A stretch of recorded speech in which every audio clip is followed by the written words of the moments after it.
Salam dostlar, bugün 5-ci sinif təbiət iş dəftəri 2-ci hissə mövzu 39-un qalanını izah edəcəm. İş vərəqi 2. Hansı çirklənmə növlərini tanıyırsınız? Səhifə 60 və 61. Gəlin birinci suala baxaq. Aşağıdakılardan hansı təbii ehtiyatlara aid deyil?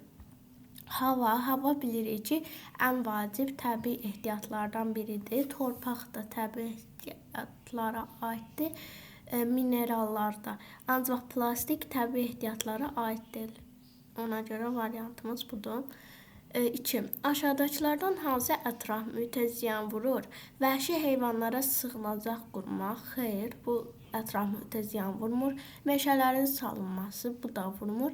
Ətraf mühit haqqında qanunları sərtləşdirmək. Bu da ziyan vurmur. C variantında isə meşələrin qırılması yazılıb. Bəli, bu ətraf mühitə ziyan vurur. Ona görə düzgün cavab budur. 3. Aşağıdakılardan hansı fosil yanacaqlara aid deyil? Xam neft fosil yanacaqlara aiddir. Təbii qaz və kömür. Bunlar da fosil yanacağa aiddir. Ancaq odun aid deyil. 4. Aşağıdakılardan hansı yanlışdır? Meşələrin qırılması bitki və heyvanların artmasına səbəb olur. Bu yanlışdır. Meşələrin qırılması bitki və heyvanların öz məskənlərini itirməsinə səbəb olur. Bu doğrudur. Meşələrin qırılması bəzi heyvan növlərinin azalmasına səbəb olur. Bu da düzgündür. Meşələrin qırılması torpağın keyfiyyətinin itməsinə gətirib çıxarır. Burada düzgün qeyd olunub. Ona görə səhv variant A variantıdır. Aşağıdakılardan hansı təbii ehtiyatların mühafizəsinə aid deyil?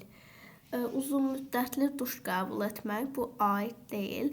Tullantıları yenidən istifadə etmək, bu aiddir. Yeni əşyalar almaq əvəzinə onları təmir etmək, bu da aiddir. Meşə zolaqların salması, bu da düzgündür. Ona görə A variantı olur. 6. Okeanlardan birindən neft daşıyan tanker qəzaya uğrar. Bu hadisənin nəticəsi olaraq aşağıdakılardan hansı yanlışdır? A. Okeana yaxın çimərliklər çirklənir. Bu doğrudur.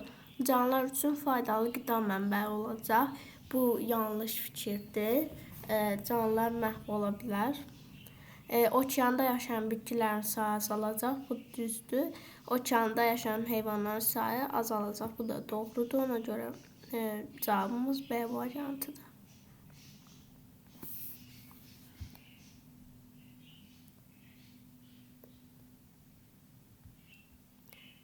Səhifə 61, tapşırıq 7. İnsan fəaliyyətinin ətraf mühitə təsiri və nəticələri sadalanmışdır. İnsanların ətraf mühitə təsirlərini uyğun gələn nəticələrlə birləşdirin.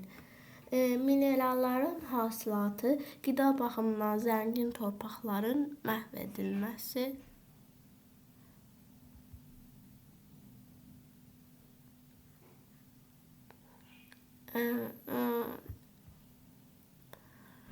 şəhərin genişlənməsi,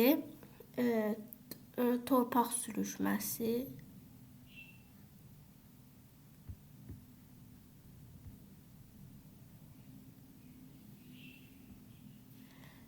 meşələrin qırılması, meşə ərazilərinin azalması, nəqliyyat vasitələrinin sayının artması, ərazinin zərərli qazlar və tüstü ilə çirklənməsi, sənaye tullantılarının su hövzələrinə axıdılması su ehtiyatlarının azalmasına aiddir.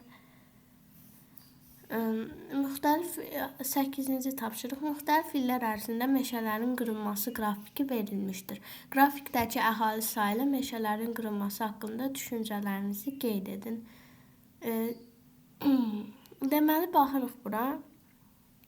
Meşələrin qırılması milyard hektarla verilib, əhali sayı da milyard nəfərlə.